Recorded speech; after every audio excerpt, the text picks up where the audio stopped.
서술형 문제 3번 대표 문제 봅시다.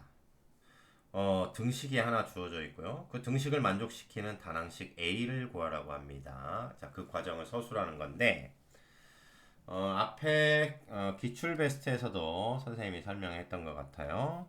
다시 한번 설명해 보면, A에다가 어떤 수를 곱하면 B가 나오더라. 이때 네모는 어떻게 구하라고 했죠? 네모는 A에서 아니다. A가 아니죠. A가 아닌 뭐에서 B에서 A를 나누면 된다. 어떻게 되는 거죠? A가 곱해져 있으니까 여기 가면 나누기 A가 되는 겁니다. 다음 두 번째 A에다가 나누기 B 네모가 됐을 때 B는 어떻게 구하느냐? 이때 B가 됐을 때 어떤 수는 어떻게 구하느냐? 이 네모는 어떻게 한다고요? 앞에 거에서 뒤에 거를 나눕니다. 자, 그 원리는 간단합니다. 얘가 건너가면 곱하기 네모가 되고요. 요 b가 곱해져 있는 거니까 요리 건너가면 나누기 b가 돼서 그쵸? 네모는 a 나누기 b가 되는 겁니다. 자, 이 원리를 이용해서 식을 간소화시키는 것이 제일 중요하고요. 그 다음에 계산 과정에서 결국에는 이제 a 값 구할 때는 단항식의 곱셈 나눗셈이 혼합 계산에서 나올 텐데 결과론적으로 이럴 때는 어떻게 한다?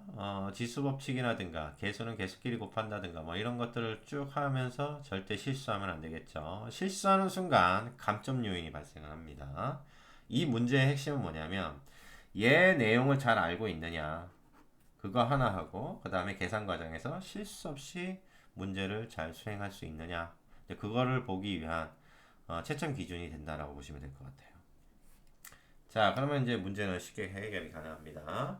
곱하기네요. 자, 곱하기 때는 어떻게 하라고 했어요? 그냥 이항 정리하면 됩니다.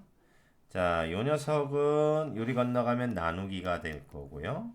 요 녀석은 건너가면 곱하기가 되겠죠. 그래서 4x제곱 y에다가 나누기 2xy 제곱이 되겠고 그 다음 곱하기 마이너스 3x제곱 y세제곱의 제곱이 되는 겁니다.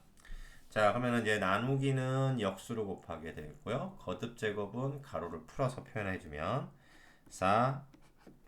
4x제곱 y 곱하기 2xy 제곱분의 1 곱하기 마이너스 3의 제곱 9 x 4제곱 y 6제곱이 되겠습니다. 자, 이때 이제 계산만 하면 되겠죠. 계산을 하는데 여기에서 한번 봅시다. 개수만 보면 어떻게 돼요? 개수만 보면 4 곱하기 2분의 1 곱하기 9니까 얘가 얼마죠? 약분하면 2니까 18이 되겠네요. 그죠? 그 다음에 x항을 보면 어떻게 되는 겁니까? x가 x제곱 곱하기 x분의 1 곱하기 x 4제곱이니까 분자가 x 6개에서 분모 x 하나 빼니까 x 5제곱. 그 다음 y는 어떻게 되죠?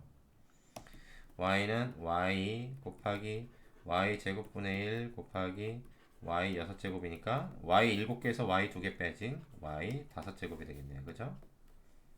이해됐죠? 자, 그러면 요 일련의 과정을 쭉 써주면 좋은데 아무래도 이제 교재다 보니까 지면의 일련 과정에서 안 되다 보니까 어떻게 됐어요? 개수는 개수끼리 곱한 겁니다. 4 곱하기 2분의 1 곱하기 9가 되겠고요. 그 다음에 문자는 문자끼리 곱한 거거든요. 그래서 x제곱 y 곱하기 xy 제곱분의 1 곱하기 x 4제곱 y 6제곱 문자는 문자끼리 곱한 거라고 생각하시면 되겠어요. 그러면 이제 요거 계산하면 얼마? 18. 그 다음에 뒤에 거 계산하니까 아까 전에 x 5제곱, y 5제곱이 됐겠죠? 그래서 a는 얼마? 그래서 18에 x 5제곱, y 5제곱을 곱한 것과 같다. 자, 이렇게 일련의 과정을 잘 표현해 주시면 되겠고 제일 중요한 건 뭐다? 이 내용이 머릿속에 들어와 있어야 되는 거죠. 제일 중요한 겁니다. 얘가 머릿속에 들어와 있어야 되겠고 그 다음에 그 계산 과정에서 실수 없어야 되는데 실수가 없게 하는 방법은 뭐라고 했어요? 앞에서 집중 공략에서도 설명했던 것 같은데 개수는 개수끼리 문자는 문자끼리 계산해주면 실수를 조금 줄여줄 수 있어요. 충분한 연습이 필요한 거니까.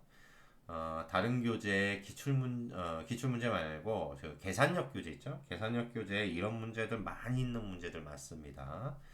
그 문제들을 통해서 충분히 연습한 다음에 아래에 있는 연습 문제를 한번 풀어보도록 합니다.